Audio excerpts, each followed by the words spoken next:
रहीम। मैं major general retired Asif Ali Khan professor of cardiac surgery बोल रहा हूँ। आज मैं आपको बताऊंगा कि कोरोनरी आर्टरी बाईपास या जिसको आम लफ्ज़ों में बाईपास कहते हैं वो क्या चीज़ है। जिस तरह मैंने आपको कहा, एक तो हमारी दवाइयाँ हैं जो हम देते हैं, एक ये है कि हम जो आर्ज़ा कल्ब में मुब्तला होते हैं, उनकी शरानें तंग होती हैं, उनको हम बोरिंग करके उसके अंदर एक स्प्रिंग डालते हैं जिसको एंजियोप्लास्टी कहते हैं। इन सब की अपनी अपनी इंडिकेशंस हैं। और तीसरा है बाईपास।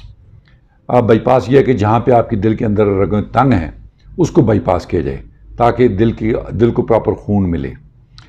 ये एक हमारा ट्रेडिशन तरीका है। एंजियोप्लास्टी से बहुत पहले कार्डियक सर्जरी आई थी। ये तो वैसे स्टार्ट हो गई थी तकरीबन 50 की दहाई में आखिर में, लेकिन इस फर्स्ट एस्टेब्लिश जो प्रोसीजर है वो तकरीबन 65-66 में तकरीबन ये हुआ ऑपरेशन। और उसके बाद इसमें मुतवातर बेहतरी आती जा रही है, मुतवातर लोग इसको करी जा रहे हैं।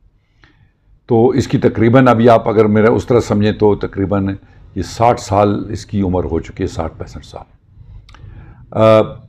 इसको मुख्तलिफ अंदाज से किया जाता है।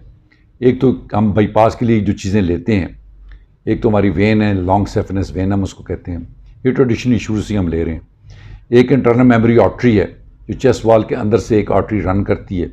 ये एक लेफ़्ट है, राइट है। लेफ़्ट तो हम हर जगह इस्तेमाल करते हैं, यंग लोगों में हम राइट भी ले लेते हैं। और तीसरा एक और कंडूट है जो बाजू से ली जाता है जिसको हम रेडियल आर्टरी कहते हैं।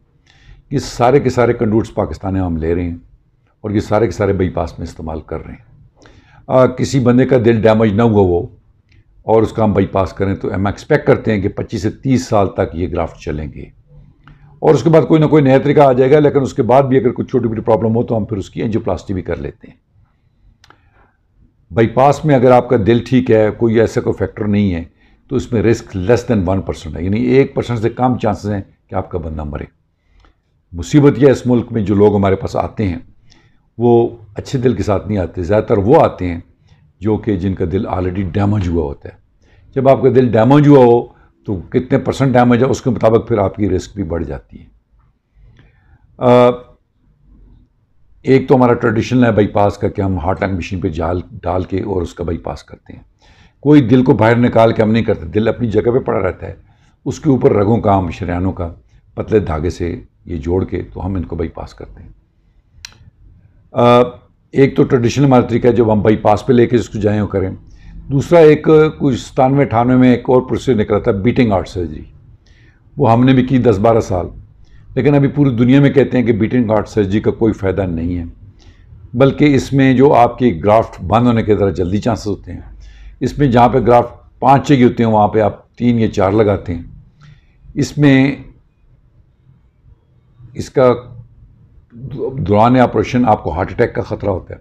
कोई इसका फ़ायदा नहीं है। ये लोग क्लेम जो करते हैं कि ये बीटिंग हार्ट का कोई फ़ायदा नहीं है। बहुत ही कम जगहों पे, बहुत कम सेंटर्स में होता है।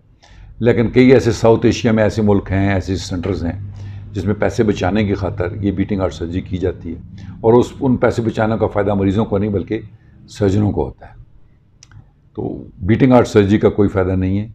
हाँ, अलबत्ता किसी के गुर्दे ख़राब हैं, किसी के लंग्स ख़राब हैं, किसी का हार्ट काफ़ी ख़राब है, तो उनमें बीटिंग हार्ट सर्जरी के डेफिनेटली कुछ थोड़े से बेहतर नताइज हैं।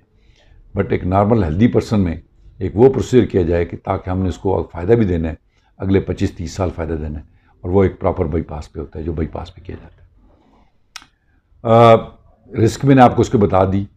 नॉर्मली हम मरीज़ को 5वें या 6ठे दिन घर भेज देते हैं और 1 महीने बाद वो मुकम्मल रिकवर कर जाता है। वो अपना काम कर सकता है, ड्राइविंग कर सकता है, रूटीन की चीज़ें कर लेता है। इस दौरान पूरे अरसे में हम उसको कोई दर्द नहीं होने देते। ये ऑपरेशन एक अच्छी जगह पे साफ़ सुथरे मॉडल थिएटर में करना चाहिए तो इन्फेक्शन बिल्कुल नहीं होती। अगर आपने सब स्टैंडर्ड जगह पे किया तो इसमें इन्फेक्शन का ख़तरा होता है। जहाँ तक तल्लक है इसका कि रिस्क फैक्टर्स में एज, कोई जब किसी को दर्द है तो उसकी कोई एज नहीं है। मतलब मैंने जो अपनी ज़िंदगी में जो आखिरी ऑपरेशन किया है वो 93 साल के एक बुजुर्ग का किया है और अल्हम्दुलिल्लाह वो ठीक भी हो गए। तो एज कोई इसमें फैक्टर नहीं है। हमारे यहाँ पहले तकरीबन 20% पेशेंट शुगर वाले होते थे, आजकल 80% वो लोग हैं जो शुगर के मरीज़ हैं। शुगर हमारे मुल्क में बहुत बढ़ गई। तो शुगर के मरीज़ों में प्रॉब्लम ये होती है कि जो दिल की रगें हैं वो थोड़ी भी होती हैं और जगह जगह तंग होती हैं। उसमें हमें टेक्निकल काफ़ी मसाइल भी पेश आते हैं। तो इसमें रिस्क भी, जिस तरह मैंने आपको बताया कि 1% से कम है, लेकिन किसी को शुगर हो तो 2% रिस्क बढ़ जाती है। कोई फीमेल हो, लेडी हो, उनकी 2% रिस्क और बढ़ जाती है। और अगर किसी का दिल पंप कमज़ोर हो तो 2-3% रिस्क और बढ़ जाती है। ये जाके तकरीबन 8-9% पर रिस्क चली जाती है। लेकिन अच्छी रगें हैं, सेहतमंद बंदा है, दिल उसका अच्छा है, तो रिस्क 1% से कम है। तो बहरहाल ये एंजियोप्लास्टी से तकरीबन बहुत पुरानी है, 60-65 साल इसको हो गए। पाकिस्तान के सारे बड़े सेंटर इसको ऑपरेशन कर रहे हैं। ऑफ कोर्स इसमें महारत की एक बात है कि किसने कितने ऑपरेशन किए और कितनी नफासत से ऑपरेशन किए हैं। मेरी यही गुजारिश है कि ऑपरेशन उस जगहों पे, उस सेंटर में उन लोगों से कराया जाए जिनका तजर्बा हो, और वो जहाँ पे एक प्रॉपर मॉडल थिएटर हो, जहाँ इन्फेक्शन रेट ज़ीरो हो।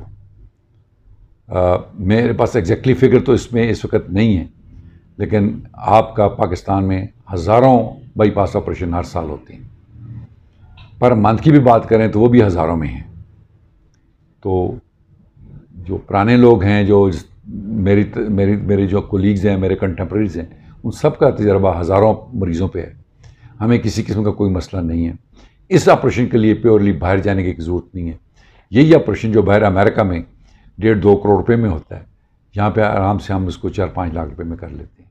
इसी के साथ मैं आपसे इजाज़त चाहूँगा। बहुत बहुत शुक्रिया।